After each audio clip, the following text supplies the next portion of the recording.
Hello and welcome back to another video. Today we're delighted to be joined by Jermaine McGlashan. Is a winger that's played for Gillingham, Southend, Cheltenham, Aldershot, and played for Ebbsfleet this season. So Jermaine, how you doing? All good, mate. All good yourself? Yeah, not too bad. It's good to have a bit of football back with the Bundesliga. But apart from that, how have you been coping with lockdown? Just sort of trying to occupy myself. Like obviously the first few days, you just sort of you're tucked into the news, just kind of seeing what's happening, and then sort of get used to it. You sort of get into routines and doing things around the house and with my kids, family, and that. So trying to keep fit here and there, going on bike rides and stuff, and all the sort of things you see on social media. So doing 5K runs here and there, but just day by day, really. And I believe you started your youth career at Tooting. How did you get into football? So I was it was just one of my mates that was playing locally when I was quite young, and he said, "Oh, come down," sort of thing. You know, we used to play at the park, and then he said, "Come down to my team for a trial." And then the manager liked me, so obviously from there I started doing my training on league at like Mersham, Tooting, Mitcham, some local clubs and that, and sort of kicked on from there. And how did it feel? Obviously, making you moved to like Staines. How did it feel making your sort of semi-professional debut with Staines?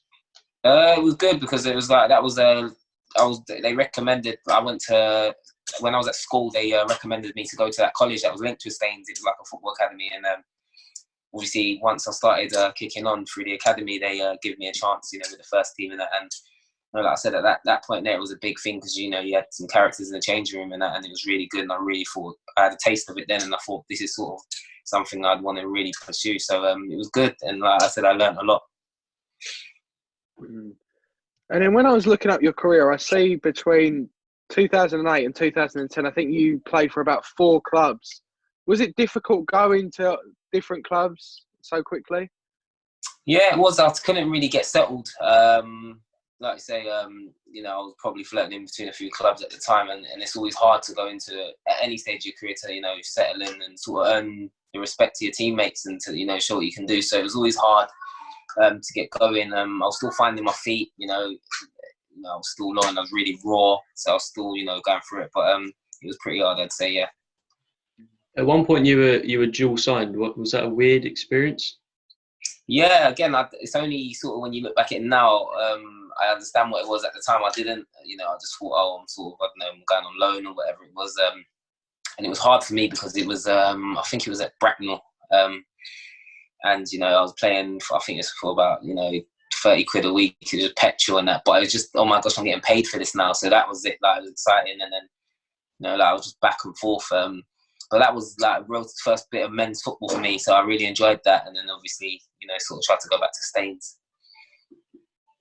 And then when you played for Mersham and Ashford, more playing time consistently. Was that good? Mersham was good, yeah. Mersham, I was starting to really, find my trade. I was playing around some okay players that had sort of played in the Football League before, so it was good. I was obviously trying to get promoted then, and the Ashford thing come along because I played against them. The manager at the time, player manager, should I say, Jamie Lawrence. They played against me, and he really liked me. And he got on the phone to me. I think you have to put in like a 7-day transfer or something like that. And I think from there it was a league above at the time. And then I thought, yeah, let's go. Why not? So it was a little move for me, and I was excited by that. And then sort of kicked on from there. And sort of around that time, you started getting some trials of sort of league clubs of sort of Bristol Rovers, Hayes. Hayes is obviously not as high, but Southampton. Was it so disappointing not to get into their sort of teams or systems whilst getting those trials? Yeah, because it was like it was Jamie Lawrence, the manager, that obviously sort of saw something in me, and he probably shouldn't have, but he pushed me forward, obviously, as an agent as well, because he thought, this boy's got something. It was just hard, but like I say, it didn't go well for me because I was just quiet, didn't want the ball, didn't express myself. And like you said, with Southampton was slightly different. I still thank Southampton because it was them that forwarded me to Aldershot. I was a bit too old for their development squad, but they did like me. They had a good side at the time: Chamberlain, Jason Punch, and Ricky Lambert. So I was probably out of my depth anyway. But Pardew recommended me to Aldershot, so I thanked them. So although it was a bit hard initially, I still thank the likes of Southampton. And then obviously you joined Aldershot, and at the time they was in League Two. Did you find it difficult to make the step up, or? Yeah, I remember the first thing I thought was the intensity was different level, and I just, I sort of had to find my feet really quickly. It was hard because I wasn't used to getting dictated to by other boys and senior pros, and that it was, non-league. It was more laid back. People go for a beer after whatever. This was just day in, day out, and I was thinking, I didn't really play much minutes at the beginning, but you're learning on the job almost. But it's still tough because you're part of this team. So I did find it hard initially, but I started, biding my way in. How did it feel? Obviously, you played for sort of Mercham and Ashford, and then making your debut for Aldershot against Watford in the League Cup. Yeah, it was absolute madness. I think it was. I remember coming on, and I think it was Lloyd Doyley, fullback, and he said, "I bet you're quick," sort of thing. It was just nice to have a conversation with a pro. Obviously, I watched him as a little boy as well, so I'll never forget that. And like I said, at the time, I had no fear, so I probably didn't understand the situation like that. I just thought, you're out here to play. This is your chance. There was a few more fans than I was used to, but I just couldn't wait to sort of get home and just say, "Oh my gosh, I played, I've made a debut," and I don't remember much of it, but I do sort of remember how excited I was. And then obviously we spoke about earlier how you were going from club to club in the space of 2 years. And then obviously at Aldershot, you spent a year and a half there. Was it better to be more settled that you knew sort of, because I believe you had a contract for about 2 years there or something, and, was it better to be settled there? Yeah, like I said, I was happy at Aldershot. I just started finding my feet. I started making a bit of a name for myself and establishing myself in the side. And then obviously the manager that signed me, obviously he got the sack. It was Kevin Dillon, really old school manager. I liked him a lot. And then Dean Holt have come in. He liked me a lot, and then I was playing. It was after a while. I remember getting a phone call on a Wednesday on my day off, and it was like, Cheltenham had bid for me. If I remember the conversation, it was a matter of, look, these lot have come in, they've paid money, and we sort of want you to go because we could do with the money. Cheltenham were top of the league. And although I was settled and it was not far from my area, I didn't feel at the time I had much of a choice but to crack on.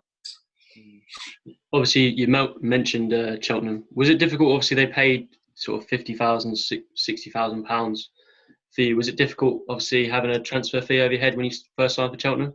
Yeah, that was probably the hardest point in my career in terms of, expectation.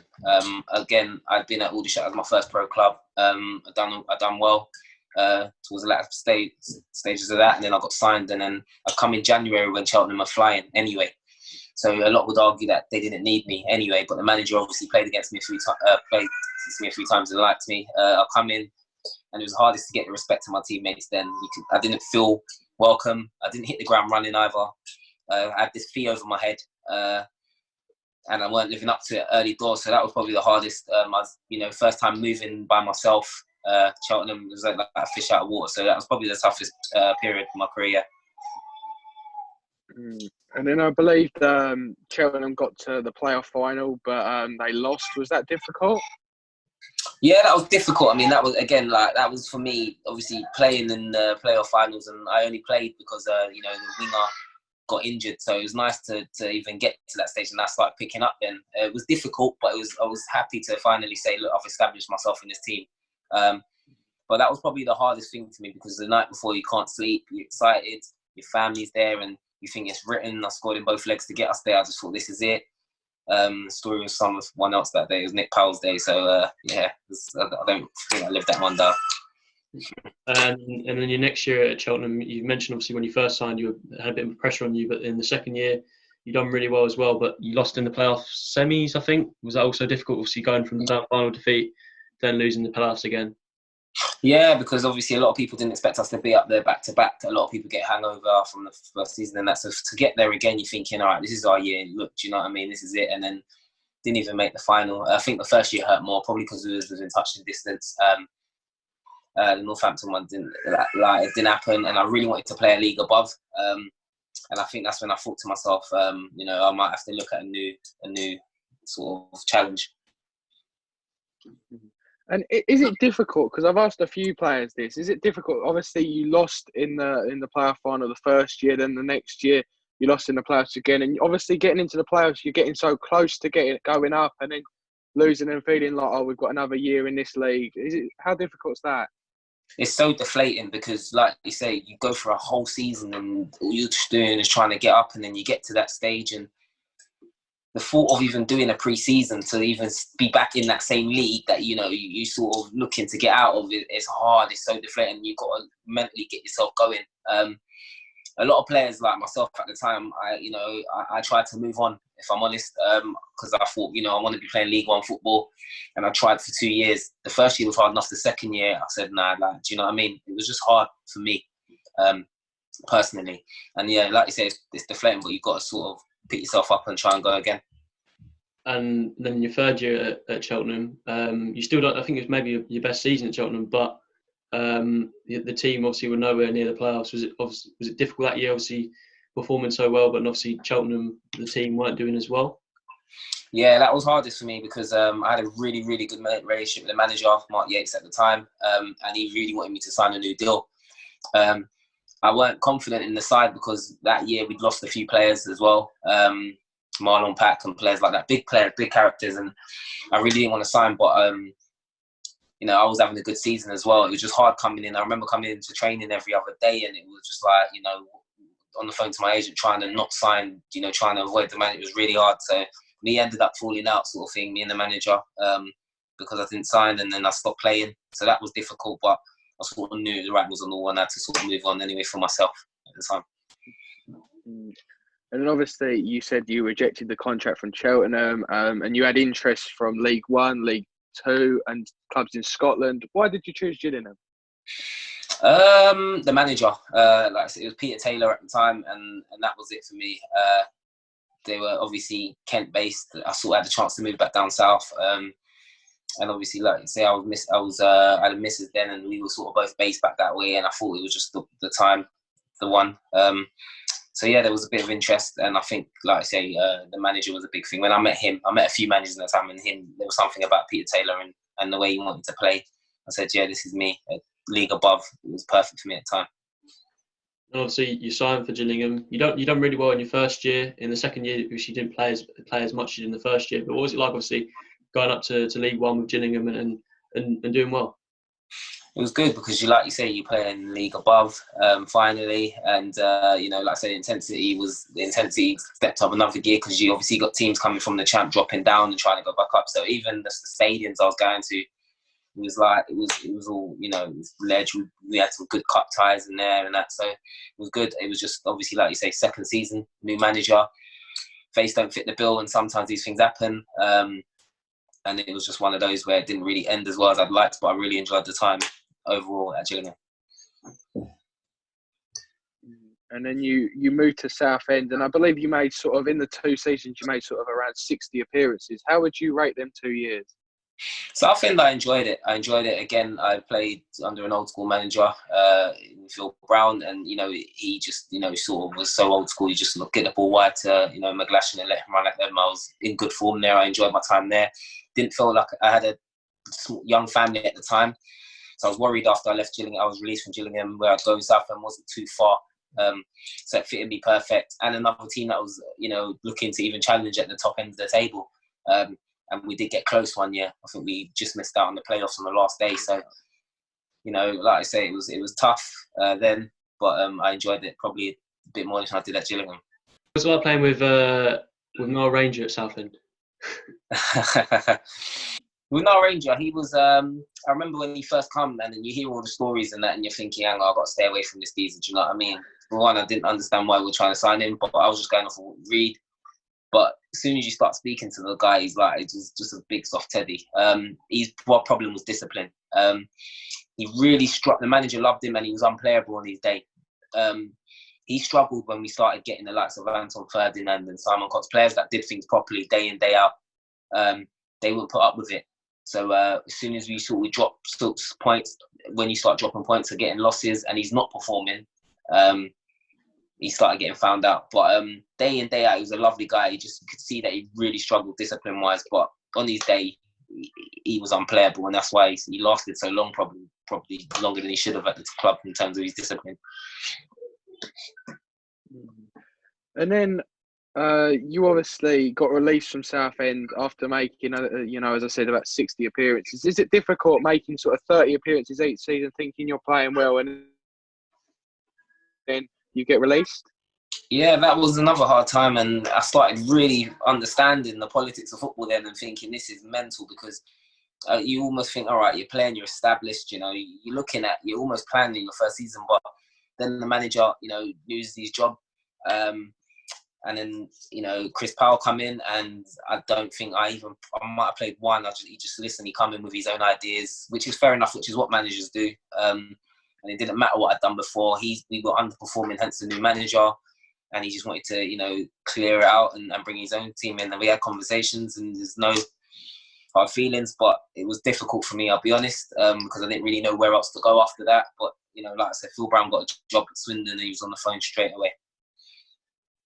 Obviously, you moved down to League Two with Swindon with Phil Brown. Was that obviously a big part of the move with moving back to your former manager? Oh, yeah, massive. I did try and hold out because I didn't want to move back up that way. But nothing really materialised that sort of attracted me like that. And sort of in football, when you got a manager, as I learnt previously with the likes of managers coming in and getting and changing things, and you got someone that knows you and trusts you, it's a big difference. So obviously I knew Phil Brown, I knew his philosophy, it suited me, he was keen, it was a 2-year deal, and it was just a matter of where do I sign? So I was happy with that, and like I said, it's a big club as well, so I was happy went up there and played. And then obviously you spoke about how you got good relationships with certain managers. When them certain managers got sacked, was you sort of panicking, sort of going, oh, what if the manager doesn't like me and all of that? Was that something that went through your head? It's hard because, you got the relationship with the manager, but you're in that team that's underperforming. So you do want a solution anyway. So even on a professional note, you're almost looking forward to who's going to come and change things around, because no one likes sort of losing every week. So you've got to put that aside. So it was a bit of mixed emotions. It was like, okay, what's the new manager going to come in? It's a clean slate for everyone, like they say.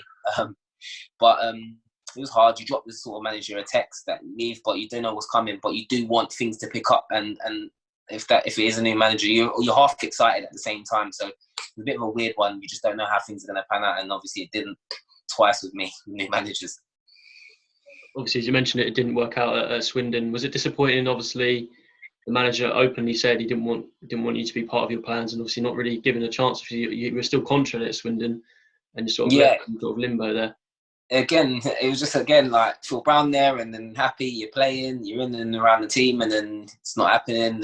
New manager comes in and he's open. This is a different type of manager I'm dealing with now. It's obviously Richie Wellens. He's quite fresh. He's been in the game, and he was honest. It was hard to get used to someone so honest and open, but that was how he was. At least you knew where you stood. It was hard because he didn't even have us training in and around the boys eventually when he ready to ship a few of us off. So, and when you're away from home all the way up Swindon, you live down south, it was tough. So that was another tough part of my career. It was another learning curve. So I thought, okay, I'm going to have to get out on loan. Some of the boys, sort of dug their heels in, but that weren't me. So I need to go out and play football matches. I'm not getting any younger. And I don't enjoy coming in and training with the youth team. We spoke to a few players that obviously had been sort of, as you mentioned, you're put away from the first team. How do you cope? Obviously, a lot of players have that. What actually happens when you sort of are you just forced to train with the youth team and stuff? Is it difficult? It's horrible because you feel almost contagious. Like even when you do talk to the first team boys, you feel like they don't really want to. The manager's not having you, so they almost look after themselves. So you don't sort of have the same bond with the first team players you do because you don't even eat with them. Sometimes your schedule's different. You just feel like you're constantly being punished. It's deflating. You're not looking forward to going to training in the morning. There's no disrespect to the youth teams and that, but you want to be in and around the first team at your level. So you just feel like you've done something wrong. And just because obviously he wanted to get rid of us, and he wanted to obviously train with the boys that he was working with, which is fair enough. It just felt like you're being punished, and it was horrible. Some managers don't do it. You still train together, but Richie was adamant, and I had to respect that. But like I say, it was horrible. It was very, very horrible, should I say. I didn't like it. And then you moved on loan in the 2 years to Chesterfield and Wrexham, who at the time, they still are probably the biggest clubs in non-league. What did you learn from those loans? The Wrexham one, for example, again, I said if I was going to, like you said, there's only a couple of teams I would have wanted to move to because I didn't want to drop out the league. That was the first time I would have played in the National League, and I was like, I really didn't want to. At the time, I thought I could get another league club, so it was only probably done 2 clubs at the time I was looking at. Wrexham, the top of the league, I think, at the time. And obviously I've gone there, and I said, look, I can go and play football matches, albeit it's very far. I need to kind of get my career going. I want to be seen to be playing, and then I'll get on the phone in the summer.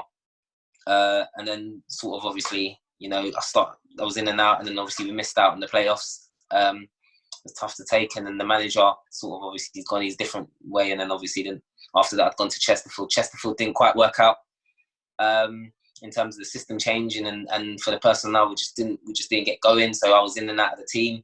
Again, you're on loan, it don't look good. But then that manager got the sack, and then I sort of obviously left there. So it was 2 loans that I learnt a bit from, and learnt a lot about the level as well, should I say. In January, you got released from Swindon and signed for Ebbsfleet. You joined, obviously, Ebbsfleet were in a relegation scrap. What did Steve Lovell and Ebbsfleet say to you when you signed? I mean, it's just a matter of him trying to sell it to me. Obviously, I trusted him before. And obviously, he just said, look, it was a lot of talk was, with a view to next season. Well, obviously, the season coming now. And he just said, look, obviously, we just need to win an X amount of games out of the remaining games. Talked about bringing in a few more players.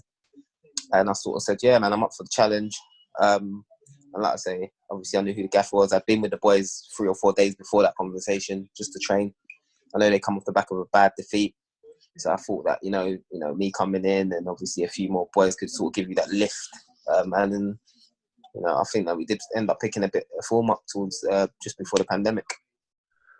And then obviously when you did come in, the mood in the dressing room was quite low. How was the morale?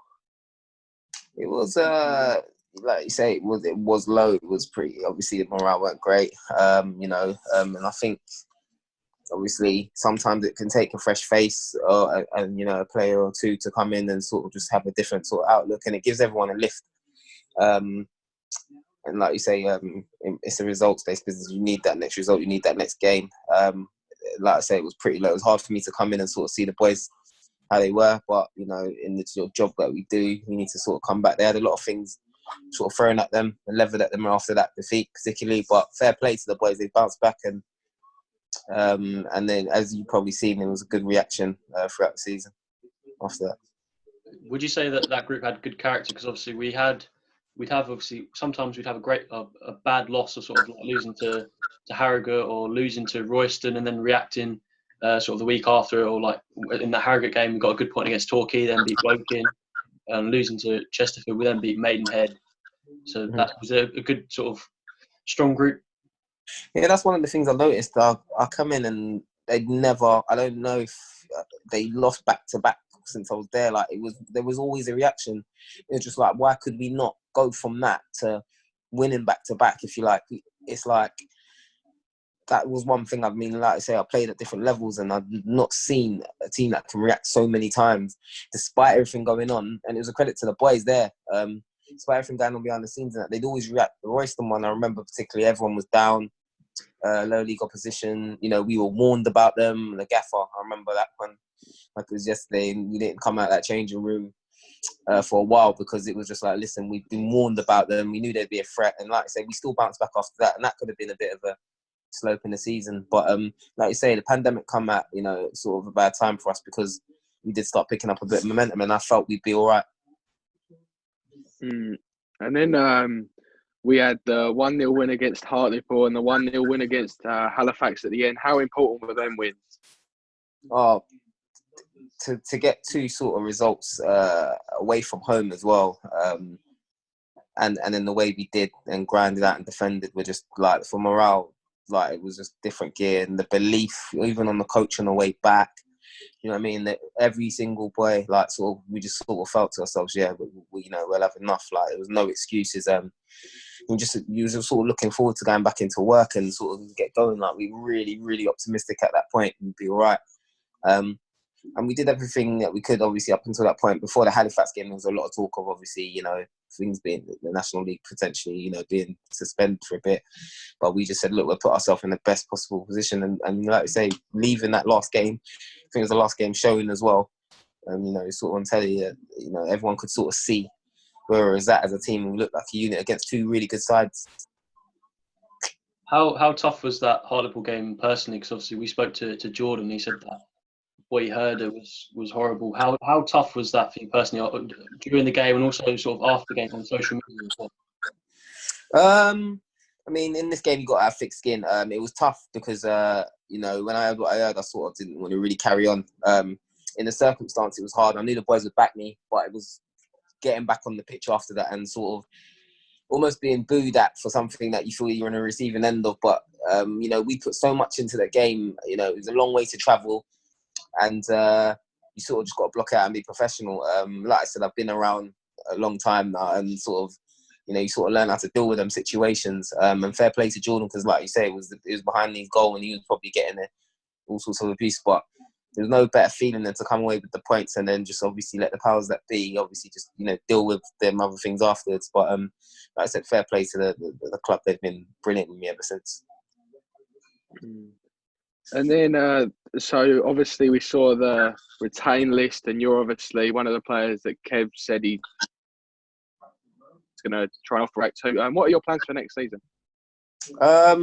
I'm sort of obviously, taking days that come and just having a look at things, what comes out in terms of, the position we're going to be in as a club at Ebbsfleet.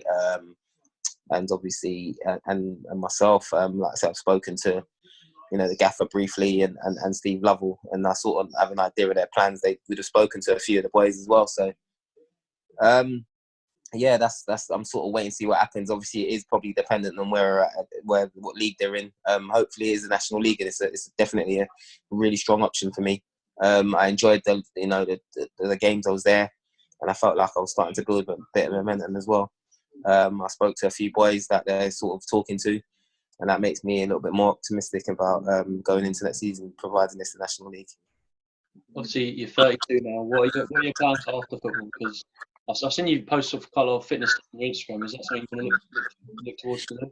Yeah, I didn't mention that previously. That was so I'm obviously looking after myself a little bit more, and obviously I've always tried to take care of my nutrition. So I'm dealing with sort of Herbalife at the minute, and I'm enjoying it. And obviously there's an opportunity with that as well on the income side of things, so it can be a smoother transition after football, which can be a bit of a dip, as you probably know. So it's an option, and it's obviously it ties into football, so it's only going to help me anyway in terms of the nutrition side of things. Obviously I've done my UEFA B a couple of years ago, so that'll be something that sort of give me an option if I wanted to sort of do some coaching. And I've just started. I've just enrolled for a course for broadcasting and sports writing. So that's something I'd look at as well. And it's just that I probably wouldn't have done that if we hadn't been in this pandemic situation. But me, like probably a lot of footballers, it makes you kind of think, hang on, like, do you know what I mean? If you're not playing football, then wow, that's how simple it is. Do you know what I mean? You could be in trouble. So yeah, I've kept myself trying to keep busy, but yeah, at the moment I'm enjoying playing, and long may it last. Do you want to go for your best 11? Yeah. So I'm going to go for Jack Butler in goal, who come on loan to Cheltenham, big lad, 6 foot plus, could get down really quick, and I remember him being a really good keeper and a presence. He's obviously gone on to do well. Right back, Ryan Jackson, absolute tank, long throw, athletic. Always had troubles against him in training. Left back, Luke Garbett. I think he come as a young lad as well to Cheltenham, and he had a wand of a left foot. And I'm not sure where he is now, but I think he might be hanging in around the champ somewhere. But he's done all right. John Egan, centre half at Sheffield United now, doing well. He probably didn't want the pandemic to come because they were sort of knocking the door of Europe as well. But like I say, he was at Gills and he was a winner, absolute footballer as well. Could defend and could play. Modern day defender. Alongside him, Courtney House. He come on loan to Cheltenham as a young lad from Wolves at the time, and I think he's at Villa now, and he's doing all right. Presence, really good player. On the right side, I'm going to go for Michael Kitely. Even though he kept me out a bit at Southend, I learnt a lot from him. Where he's obviously played at Premiership level and that, and he had really good feet. On the left side, Glenn Little. Although I was at my first few days at Aldershot, he weren't there long, but he was there, and he talked a good game. But although he lost his legs and he couldn't really move, his football IQ was unbelievable. I remember thinking, "How's this guy still pulling off some of the passes he was in that?" So he was really tidy. In the centre of the park, I'm gonna go with Bradley Dack. Probably the reason that I'll probably end up having to leave Jules because we changed system to compensate for him, and probably rightly so. Because he was unbelievable. Nearly kicked him into the playoffs, and he obviously is flying at Blackburn now. Marlon Pack alongside him, sitting, absolute radar on, great passing ability. Relaxed. He's obviously got his move to Cardiff. I think I could see him playing in the Prem at some stage. Up front, I'm going to go for a really good mate of mine, Theo Robinson. Again, played with him obviously at Southend as well. And he's sharp, he's quick, he's my type of striker. I like him, and I had a good link up with him. And Nile Ranger alongside him. Nile Ranger, for the on his day Nile Ranger. Because again, I've seen him, do things that I haven't seen other players do. And the thing is, he was probably never playing at 100% because of probably the lifestyle he led. And it just goes to show how good he was and where he should be and could be if he looked after himself and had the right guidance. Who would you have managing that team? Mark Yates, probably just over Phil Brown, because although I had a good time under Phil Brown, Mark Yates probably got the best out of me in my career. He gave me simple instructions. I was a raw young lad, and it was just literally kick it and run, which I probably made a bit of a career of. Yeah, Mark Yates, and it's now I look back, I realise how much of a good gaffer he was, and in terms of what he done for me personally, and that's probably why I'd have him managing my team. Final question: what's the best moment in your career? Best moment in my career was probably getting the man of the match against Man United. Starstruck, seeing the likes of Owen, Berbatov, a really young Pogba, Pardew Song. It was just, even Fabio, I think, was fullback, and I just remember playing against them and thinking this is a joke. And then to play well against them, and sort of my family was there, and I'm an Arsenal fan as well, so. I really wanted to do well. Even though we lost the game, it was something that I won't remember. The playoffs were closely there, but probably Man United because of the size of the club. Obviously, big thanks for coming on, Jermaine. As you've seen, we've changed location, so Jermaine again managed to come on again with us. So big thanks for coming on again. All the best. Hopefully, we'll see you in a Fleet shirt next season. Yeah. And all the best, Jermaine. See you later, mate. Nice one. Take care. Cheers. Cheers.